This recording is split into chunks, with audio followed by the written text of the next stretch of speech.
Dawn bled across the Hindu Kush like a warning flare, cold lights sliding over stone and razor wire. Claire Monroe walked the valley floor without armor or visible steel, each step measured, shoulders level, gaze locked past the gate that waited to swallow her. The cracked face of a rubberized watch ticked against her pulse, a metronome for something larger than fear. On the ridgelines, unseen glass blinked and breathed as marksmen settled spines into dirt. Far above, rotors thumped the horizon like a withheld promise. Dust lifted at her heels, thin as incense. Men on the walls shifted weight and tightened slings, reassured by numbers and height. Claire carried nothing but posture, timing, and the decision made hours earlier in a crowded room of strangers who had humiliated her first and offered allegiance later. Across open ground, she moved as if approaching a surgical table. Anchor Point Bar had smelled of varnish, fryer oil, and perfume that lost courage under neon. Laughter rolled low and mean, a tide feeding on performance. Mike Rourke tilted a bottle until gold foam cascaded over Claire's gray shirt, cold seeping toward the waistband like a dare. Screens rose from pockets, eyes hunting that sweet algorithmic moment when strangers become sport. Claire dabbed the spill with napkins kept for salt and ketchup, wrist turning with the same economy she used to close a bleeding artery. The room misread stillness for surrender. Boots scraped. Jokes circled. Someone called for music to climb louder. In the mirror behind the bottles, her reflection blurred between beer taps and brass plaques. A single pulse beat in her throat, slow as a metronome set for patience. Around her, a ring of spectators drew tighter, waiting for entertainment to follow humiliation. Cold beer clung to fabric and skin, a dull ache forming where cotton kissed ribs. The crowd's delight gathered like storm pressure, festive and faithless, approving men who knew the choreography of dominance in public rooms. Claire's hands moved with nurse's precision, tiny spirals blotting liquid as if absorbing blood from a cuff. Smirks multiplied. A belated apology smudged the air, intentionally weightless. Viral hunger sharpened angles of faces, each phone lens hunting an expression to harvest. She cataloged exits, then faces, then hands near belts or jackets, an old habit emerging from a decade she had buried. The music punched a familiar classic, distorted by cheap speakers, making every snare hit feel like a countdown. She could almost taste the moment before someone tested the still surface. Pride works like gravity in rooms like this, and gravity loves a scene. A large hand clamped her wrist, heat and pressure blooming over tendons already strained by a 12-hour shift. Camera lights trembled in anticipation. The bar inhaled. Rourke's grip advertised certainty, the kind that never met consequences beyond locker room laughter. Claire's spine adjusted a fraction, heels anchoring through the stool's rung, knees settling as if aligning a laparoscopic tool. Familiar architecture unfolded across muscle and bone, not taught in seminars, learned in rooms without windows. The bartender's cloth paused mid-circle over a glass. A veteran in a faded jacket leaned forward, breath held between memory and recognition. The exact second separated what the room believed about strength from what strength looks like when it doesn't need to show its teeth. Sound fell thin, then thinner. She felt the pulse under his thumb, fast and confident. She let it count 3 beats, then moved. Rourke's face met polished wood with a thud that wasn't loud but rearranged the air. The technique came from repetition, not rage. A levered wrist, a shoulder pinned with 2 ounces of weight at the right slice of bone, hips square, breath steady. His body understood before his pride did. The bar's soundtrack collapsed into the kind of hush found in trauma bays at 5 a.m. Phones stayed high, hands suddenly careful not to shake. A ring of condensation widened on the counter beside him, ordinary as weather. Claire released pressure gradually, like turning down oxygen so a patient doesn't panic. She didn't stand, she didn't smile. She simply reclaimed the napkin and resumed blotting the cold stains spreading over her shirt. In the mirror, a dozen faces looked older by a year, stripped of the comfort that hierarchy always behaves on cue. Tom Gravel Fletcher had carried scars that never made it to skin. He watched the seated takedown with the calm of someone who could read a room the way carpenters read studs behind paint. Weight distribution. Angle. The absence of flourish. He set his whiskey down, hand flat, expression scrubbed of anything the crowd might misinterpret. A line of remembered training flickered behind his eyes, the kind of instruction where failure meant funeral homes and folded flags. He scanned Claire's posture after the release. Shoulders level, chin neutral, hands open. No adrenaline tremor, no hunger to escalate. Very little tells you more than a person's breathing after they win. The bar's smell shifted from greasy comfort to metal and electricity. Gravel didn't stand. He didn't speak her name. He let his body say what he knew. This wasn't luck colliding with bravado. This was muscle memory. Dana Mercer cut through bodies with the ease of rank worn long enough to feel like bone. Her presence reorganized space. The ring widened into an aisle. Words about assault and consequences landed like stamped forms, neat and official. The crowd reclaimed its certainty by borrowing hers. Claire watched air currents change, not meeting eyes, registering the ritual in motion. Authority reassures humiliation by making it orderly. Neon traced the shine of brass on a framed shadow box, the only actual metal in the room. Still seated, Claire placed the used napkin square on the bar like a sterile pack. Rourke pushed up to his elbows, embarrassment flushing bright, the kind that curdles into anger if fed. Phones rose higher. Someone turned the music down without being asked. In that thin quiet, Claire's calm looked less like meekness and more like a dam that chosen hands could open. The bartender, Jake Farmer, had hands that remembered recoil and rescue. He moved on muscle memory too, abandoning script for attention. Claire asked for water with ice, voice even, breath anchored low. Not apology, not triumph, just a request made by someone who had spent all day keeping people alive. When the cubes hit the glass, the bar's soundscape filled with tiny collisions, crystalline and absolute. Jake slid the drink across the varnish, eyes following not the path of the glass, but the way Claire's gaze flicked toward exits, angles, reachable objects, vulnerable corners.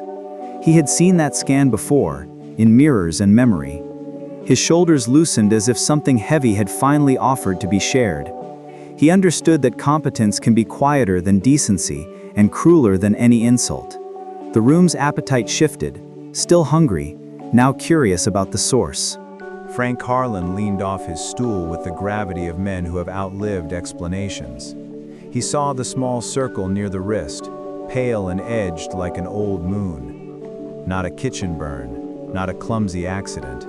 He had touched scars like that beside helicopters with blades idling, shouting against wind about tourniquets and time. The bar's light, cheap and unforgiving, revealed another thin line along the forearm, a surgical seam that decided someone should keep waking up. He didn't say anything that mattered. He didn't need to. Recognition doesn't require vocabulary when muscle memory writes its own captions. Around them, the crowd pretended it hadn't noticed the change in weather. Pride kept faces stiff, but hips shifted toward exits, a reflex older than courage. The air tasted like copper.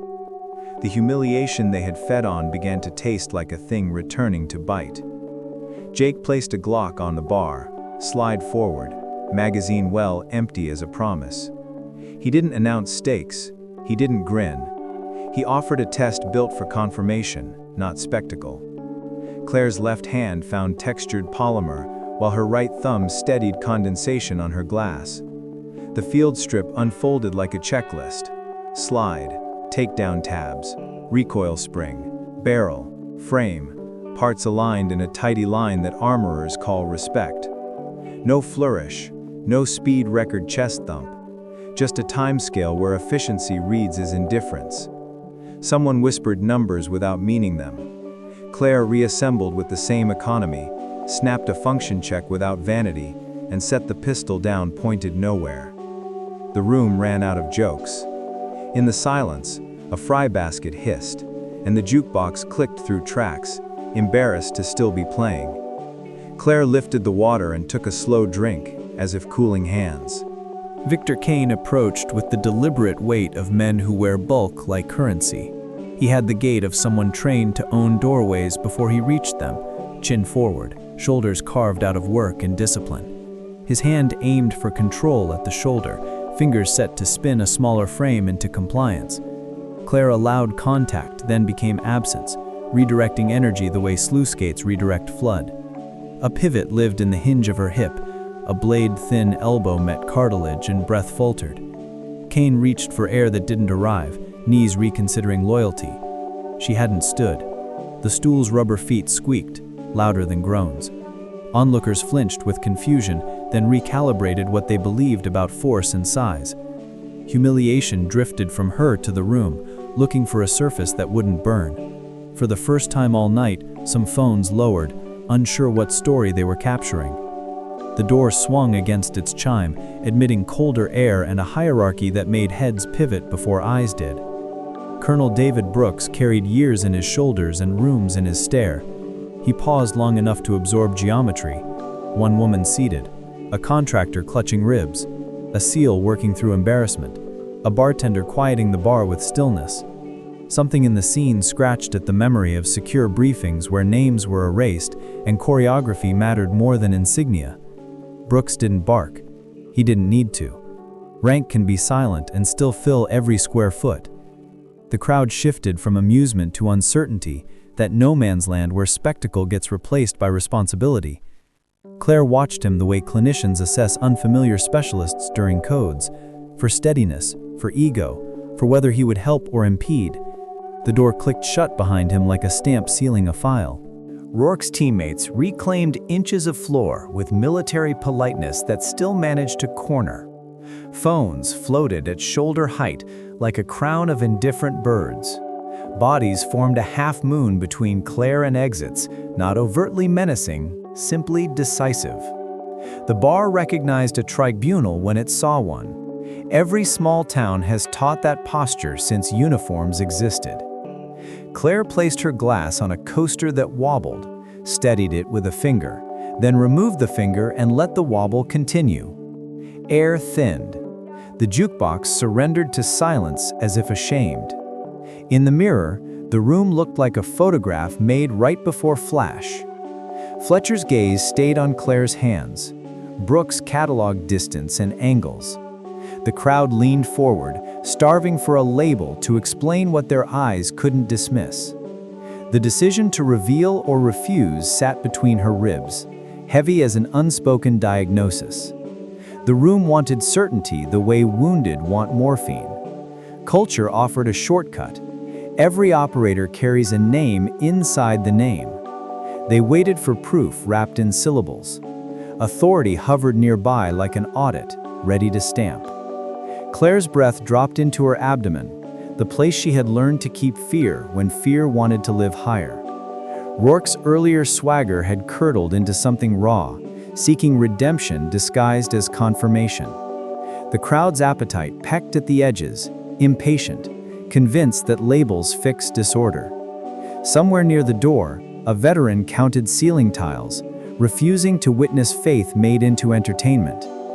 Claire felt the ache where beer had cooled over skin, and the older ache where tags had once pressed bone. 1,000 nights of keeping people alive whispered their vote. She chose a word that carried graves and debts and breaths still owed. She said it softly enough to make the room lean in. A single code, grown heavy across years. The sound did not need volume. It carried weight that rooms recognized beyond language. A bottle slipped from Rourke's fingers and met the floor's old boards, glass collapsing into bright fragments. Silence followed with its own gravity.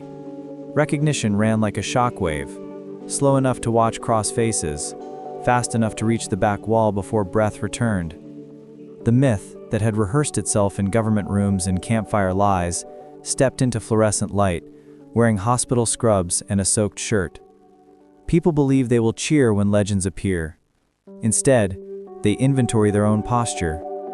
Phones that had hunted spectacle became confessions, each lens catching the truth that competence doesn't need an audience. Somewhere beyond the door, sirens remained mercifully distant and irrelevant. The room rearranged itself around a fact. Even those who didn't know the story felt the undertow of it, the way a name can anchor or drown. Dana Mercer's practiced authority flickered, then steadied, not as dominance, but acknowledgement. Jake's glass slipped, a starburst of crystal on linoleum, drawing every eye that couldn't meet Claire's. Brooks measured an angle that explained history he had only read. Fletcher whispered a single syllable not meant for anyone else, a sound reserved for graves and miracles. The humiliation that had fed the evening died without ceremony, replaced by a hush that respected cost. No apology arrived. None was needed. The air tasted cleaner and colder. Even the neon seemed to dim, uncertain of its place. Claire's hands were perfectly still on either side of the glass. Stillness became a statement the room understood more than speeches. Admiral James Morrison arrived in civilian clothing that fooled no one, the bearing of command walking ahead of him like pressure. He paused at the threshold long enough to read the room and adjust breath. His gaze found Claire, then flinched, not from weakness but from memory sharpened by consequence. He carried distances from places without reporters, debts from lists that required secure shredders. The bar fell into a respectful quiet that had nothing to do with rank and everything to do with recognition of someone who paid invoices that never reached the public ledger. He didn't salute, he didn't demand, he let the moment be a ledger all its own. In the mirror, the casual crowd became a witness pool, and witnesses grow different spines. Morrison angled toward Claire, not to claim her story, but to stand near the gravity it created. The bar learned a number, a ratio, a geography, and the taste of dust carried a decade. 6 against hundreds, a compound that had seemed small from satellite height and endless at ground level. The language of after-action lost its sterility when paired with the face across from them. They pictured a woman alone on a wall as daylight drained to bruised purple, ammunition counting hours while time counted back. The story had circulated as rumor, then as classified parable, finally as forgetful silence, because forgetting is policy when memory hurts. Morrison offered only what duty allowed, which wasn't much, but enough to explain the scar shapes and the way Claire's eyes held rooms at precise distance. The bar understood that heroes, when real, are quieter than their myths and lonelier than their ceremonies. In the corners, men who had boasted earlier looked at floors. Memory pulled a single thread, and the room followed it into sand and smoke. An 8-year-old with a sister who bled and refused to be carried alone. Open ground measured in heartbeats and rounds. The smell of aviation fuel married to iron. Claire had carried 2 small lives across a universe where each step purchased another second. Years later, the boy ran a school in a place that hates books because books teach girls to stop whispering. The bar didn't need details. The human map was already in their bodies. Humiliation shifted shape again, this time toward anyone who had ever believed suffering ends when the shooting stops. Someone near the pool table turned their phone face down, as if silence could honor what they'd learned. The jukebox, without command, cut itself. The room waited for present tense to push through memory's door. An encrypted handset buzzed with the small insistence of machines that arrive when choices are least convenient. The name on the line belonged to a world that avoids sunlight. Information travels faster than respect. The bar felt the shift before words formed. The boy, now grown, abducted, a clock set by men who stage punishments as theater. 72 hours as a doctrine, not a warning. The valley that once wrote history preparing to annotate it with another grave. Claire absorbed, not flinched. Nurses learned to receive catastrophe without advertising it. Around her, strangers who were no longer quite strangers waited with the unearned intimacy of witnesses. The decision to resurrect a ghost arrived like cold air under a door. She had chosen healing to balance scales that never behaved. The scale returned, heavier, requesting the same currency as before: skill, risk, pieces of self. Workdays carve grooves that welcome routine, and routine keeps ghosts quiet. Claire had built a life that fit inside human hours and fluorescent light. The request ignored boundaries, as such requests always do. The bar became a jury that did not vote but offered presence. Rourke's humiliation ripened into contrition, a posture ugly in men who dislike mirrors yet necessary when learning. Mercer recalculated risk as duty, a new equation where paperwork could hide mercy instead of guilt. Gravel held still, making room inside his chest for an old engine to fire. Claire considered the shape of return, not as glory but as debt service. Mercy and violence share muscle. She measured whether she could carry both without breaking patients who needed her tomorrow. Then the answer arrived unromantic, practical, cold. The boy who once promised bravery had kept a promise. Now it was her turn again. A battered challenge coin kissed wood with the soft weight of blood family. It carried ridges worn smooth by years and pockets that also held keys to armories and letters no one read twice. The symbol on its face represented a unit that officially wasn't there, and an ethic that didn't require proof. Objects gather ghosts. This one felt crowded. Fletcher's voice, unnecessary in the moment, remained quiet anyway. Debt moves cleaner without narration. Claire brushed a thumb along the coin's edge, a tactile inventory of nicked metal and nights without sleep. The room inhaled something like reverence and something like relief. Tokens keep humans from vanishing entirely. Metal remembers when memory frays. The coin did not decide for her. It only reminded her that choice never belonged solely to one person when others had paid installments. The watch on her wrist kept counting. Phones found secure lines. Gatekeepers who own nothing made exceptions because certain names still knock like thunder. Flights listed as training runs altered paths. A warehouse door rolled up on crates that never existed, and a quartermaster miscounted on purpose. Brooks made calls that would appear as blanks in logs, stitching an ugly quilt from favors and deniability. Morrison arranged for plausible fictions so truth could travel. Volunteers surfaced from quiet lives, men and women who had packed away violence like winter coats and still remembered the shape. Equipment lists came back with holes, forcing creativity, the good kind that aches and the kind that kills. Claire watched the operation appear from air and obligation, knowing this kind of scaffolding collapses on people when wind changes. She tallied cost without flinching. She had learned long ago that competence doesn't lower risk, it only makes risk behave. Uniforms arrived that bore no names, just sizes and the promise of being disavowed. Velcro whispered across fabric as gear settled against ribs and hips, the sound older than words in this tribe. The mirror returned a face she had learned to live without, the one that remembers ranges and angles and nights that never ended. She adjusted sling length and sight height with hands that have set tubes and sutures for a decade. Different tools, identical calm. A medkit heavier than pride strapped to her thigh because redemption without gauze is theater. She checked comms that would connect to voices she trusted with her spine. The hospital would replace her shift without asking questions because hospitals are good at covering holes the world punches. The ghost did not smile. It nodded once to the woman who saves lives by day and asked her to wait. Satellite imagery lied in grayscale. Only people tell truth in color. The compound sprawled like a dare inside high ground with lines of fire stacked like teeth. Early warning posts watched air and dust. Escape routes funneled into murder holes. The prisoners sat in basement cold, 1 floor below propaganda, 2 floors beneath men who believed cameras count as courage. Ryan and Maya occupied the center of a geometry designed to punish hope.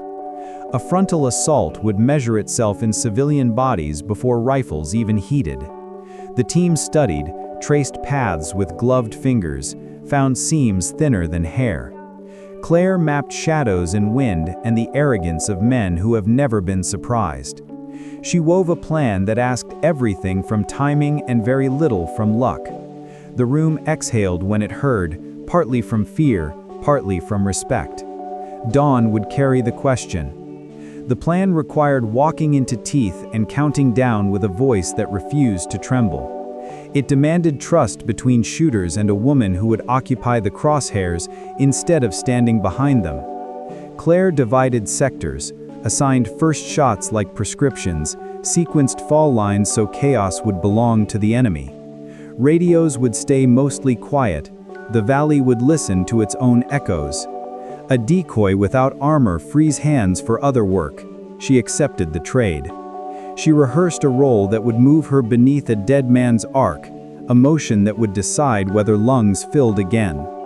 The team learned her cadence, the length of the word they would treat as green light. The plan left room for mercy, because plans that don't break people who execute them rarely survive contact. Night thinned, watches synced. Each person chose a private reason to return. The valley dawned with iron chill and the smell of dust that remembers bones. Claire left cover and committed to open ground, hands visible, pace unhurried, heartbeats slower than the rifles tracking it. Men on the wall swelled with certainty, misunderstanding theater as control. A commander stepped into the frame of his own legend, lips forming threats designed for cameras. Claire kept the metronome steady, the watch face cracked like ice, the silent count feeding steel into her posture. She promised 17 seconds to surrender, not as mercy, but as proof that arrogance can be timed. Wind lifted her hair. Somewhere high, a shooter settled his cheek to stock and let breathing become math. The commander raised his weapon with ritual confidence. Claire's role lived in her bones, already coiled.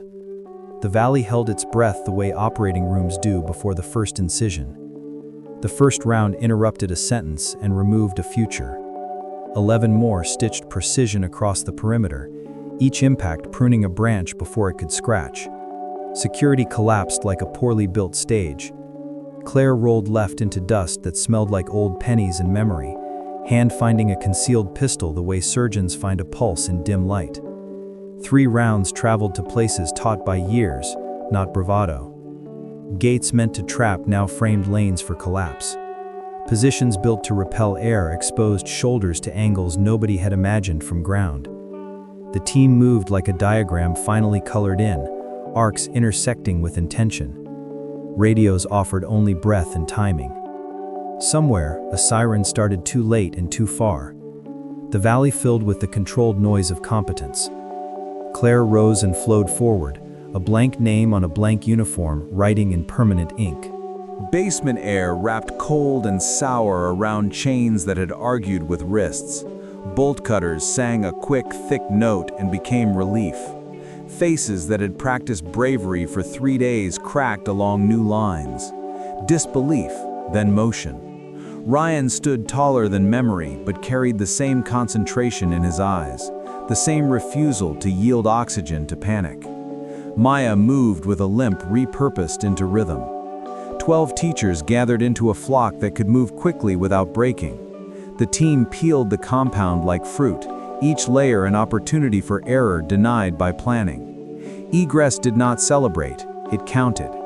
Claire hovered at the edges like a shadow shepherd, pushing from behind and clearing ahead by listening for breaths out of place. The plateau offered blades turning and promised banking. Loading took longer in fear than in drills. Numbers reached 14 without tragedy. Someone finally inhaled fully. Near the helicopter, a boy stepped from shadow wearing blood that wasn't mortal, but shouted volume. His rifle wavered, the barrel's confusion more dangerous than certainty. Claire had a round in the angle to be done with it. She saw a mother somewhere waiting for a shape in a doorway that might never arrive. She saw a smaller boy on another morning promising to be brave. Killing solves forward motion and starts other clocks. She lowered her weapon and raised an open hand that carried command without insult. The team held position, trusting judgment purchased earlier at a bar with humiliation and a whisper. The boy's hands shook, then decided. The rifle dipped. He ran. The helicopter lifted into air that tasted like new metal. 14 lives weighted the cabin with proof that ghosts can change jobs. Claire watched the valley slide away and let her lungs finally expand.